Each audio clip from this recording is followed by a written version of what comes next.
relevant, reliable, and researched.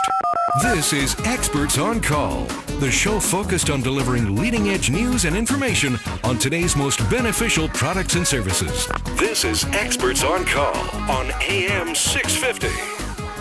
Good to have you with us this evening. Sean Lang is president of Inter-Provincial Roof Consultants with headquarters in Cloverdale, British Columbia. He's back with us on Experts on Call. As I refer back to a brochure left behind by the head of the BC Homeowner Protection Office, Wendy Atchison, when she visited this program a couple of weeks ago, she left behind a brochure called Maintenance Matters, Maintaining Your Roof, Sean. And it's pretty good stuff, including action plan tips. So let me run these three by you for your approval, okay? Roofs should be inspected twice a year, in the spring and in the fall, as well as after a significant weather event with high winds, heavy rains, or hail. All roofs require regular inspection and maintenance. Yes, they do. That's action plan item number 1. Number 2, you'll like this one. Hire a professional roofing inspector or contractor to carry out the inspection, maintenance, and repairs. And item number 3 from the action plan from the Homeowner Protection Office is hire qualified personnel to develop a maintenance and renewal plan for your roof. Yes. And we've been talking about that. You at Inter-Provincial Roof Consultants spend a lot of time with strata councils and larger building environments and their people consulting and doing work with them. Yes, we do. We actually have a service we offer called our Health Check program, which is annual or semi-annual reviews of the roof system. Okay. And they're basically light reviews where we'll go up and we do a check of the roof. We look for 11 points on the roof, and they can include rodent damage, debris accumulation, the sealant condition. So there's a whole bunch of things that we look for that when we're walking the roof, and we put together a little report that talks about it. Basically just letting the owners know what they have to do in order to preserve and maintain that roof system. So is that the condition report then? It's one form of the ones that we offer. Okay. We have several different ones that we offer. The Health Check is a light version, meant to just be a quick checkup. Okay. The full condition report would be the Big Daddy. And that's where we're going to go in and we're going to look over absolutely every detail on that roof system and take a ton of pictures. We then put together all those pictures in a report with all kinds of comments talking about and explaining every issue we found. Right. So at the end of that read, and sometimes those reports can be quite lengthy, you know everything that's going on, and you know a lot more about roofing than you've ever known before because we explain a lot in there. Well, that's good. Yeah. We try and always write these not too clinically, because we know that the owners aren't necessarily, as some are very, very smart about building components and what goes on with a roof, and they read it all and they get every bit of it. Mm-hmm. But there are some people that aren't construction minded, and they need a report that they can actually understand. Sure. So that they realize the depth and the value or the state that the roof is in. Mm-hmm. Okay, so at the end of our condition reports, we always put together a nice lengthy conclusion to discuss and recapitulate everything that we've talked about in the report, so that they can understand what the state is, what the expected life of remaining of that roof system is. We then talk about what they should do.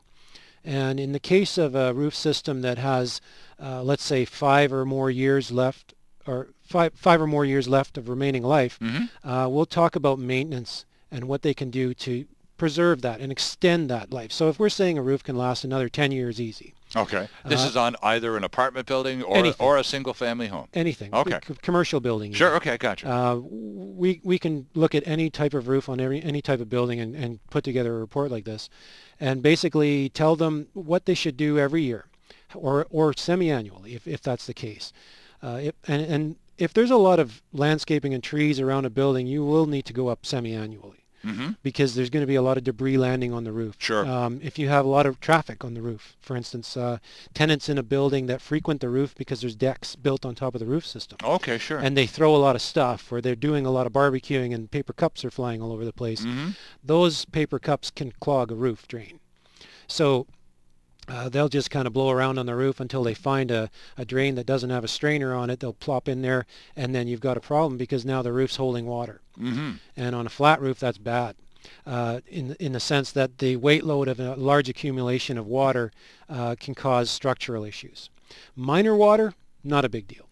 Large amounts of water can be a very big deal. Well, we had a little bit of snow this week, Yep. and that changes the tone for a lot of BC homeowners. Yeah. We don't get very much of it, Yeah. And we kind of freak out when it arrives because usually it's really heavy and moist and the kind that can cause damage. Well, it can cause drainage issues too, because if you don't go up on your roof and clear around the drains and clear channels to those drains, let's say you have a very large flat roof system with two drains in the middle of it, basically. You want to clear an area of snow around those drains, and you want to clear some pathways in a star fashion away from those drains to allow the melting snow to get to the drain and leave the roof. Sure. If you don't, it's possible that the snow, depending on the climate, the weather, could freeze around the drain and effectively block it.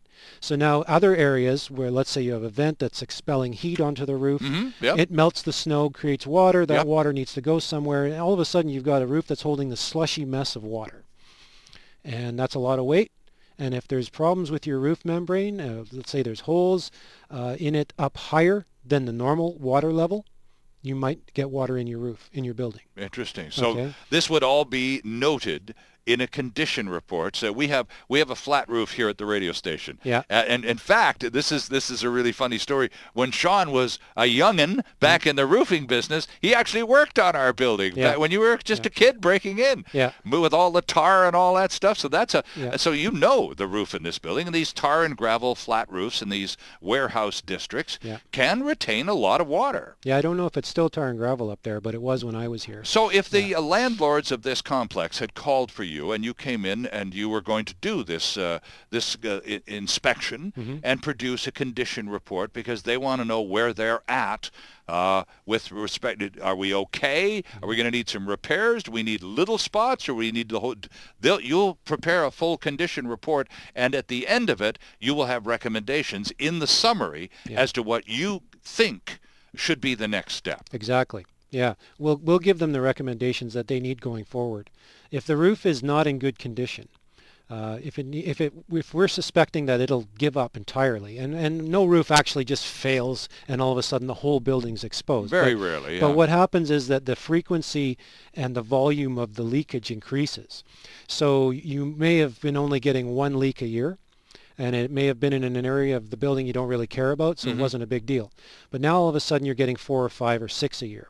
And the amount of water getting in is a large amount of water. It's now affecting areas that you use a lot, and you don't want the brown stains on your ceiling. Or that one bucket that you used to have out in the warehouse that took care of it. Yeah. Well, there's now there's a dozen buckets. Now it's in your office. That's right. Yeah, and that's the kind of thing you want to avoid. So we'll let you know that that's where you're getting to. Right. And some people will actually push the limit on that. They'll push the envelope where they don't care if there's a few buckets. They can't afford the roof right now, or they don't want to pay for the roof. Maybe they're planning to sell the building and they don't want to have to spend the money.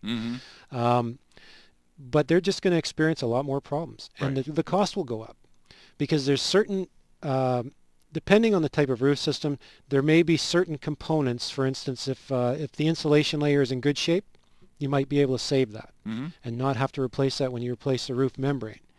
But if the insulation's in poor shape because it's been getting water ingress for years, so various areas of the roof system have been letting water in, the insulation's been getting wet, which has then been getting the let's say a wood deck wet, so the water's sitting on the wood deck in the wet insulation like a sponge sitting on a wood deck, causing that deck to deform and warp and rot.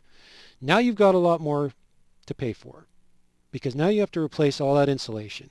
You have to replace and repair that wood decking, and maybe even some structural components because you've gone way too far. On Experts on Call here on AM 650, we like to use the phrase information is power. And in the case of knowing about your roof, and I'll bet you don't know very much right now, the more information more knowledge you can have, the more in a position you will be to effectively and properly maintain that investment over your head.